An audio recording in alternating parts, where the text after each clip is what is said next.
கிறிஸ்தவர்களாகிய நாம் ஒவ்வொருவரும் திரு அவையின் திருப்பணிக்கு பொறுப்பாளர்கள் ஆவோம். ஒவ்வொரு அருள் பணியாளரும் ஒவ்வொருவரும்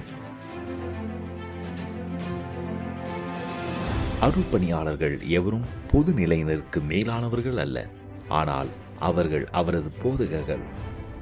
இயேசு நம்மை ஒருவர் மற்றொருவர் என குறிப்பிடுகின்றார். ஒருவர் மற்றொருவருக்கு மேலானவர் என்றல்ல, ஒருவர் ஒரு புறம் மற்றொருவர் மறுபுறம் என்றும் அல்ல, ஆனால் ஒருவர் மற்றொருவரை நிறைவு செய்பவராக விளங்க வேண்டும். நாம் ஒரு குழுமம், அதனால்தான் நாம் கூட்டுறங்கியக்கு திரு அவையாக இணைந்து பயணிக்க வேண்டும். தாராளமாக ஒருவர் என்னிடம் ஒரு பேருந்து ஓட்டுநராக நான் என்ன செய்யலாம் என கேட்கலாம்.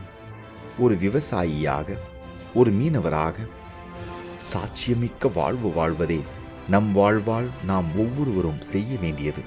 திரு அவையின் திருப்பணிக்கு நாமும் உடன் பொறுப்பாளர்களே. பொதுநிலையினர் திரு அவையில் திருமுழுக்கு பெற்றவர்கள். அது அவர்களது குடும்பம். அதனை பாதுகாக்க வேண்டியதும் அவர்களது பொறுப்பு என்பதை உணர வேண்டும்.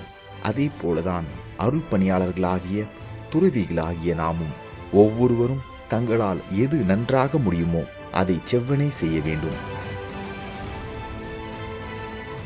நாம் ஒவ்வொருவரும் திருத்தூது பணிக்கு இணை பொறுப்பாளர்களாக, பங்கேற்பாளர்களாக திரு அவையில் கூட்டியக்க வாழ்வு வாழ்வோம்.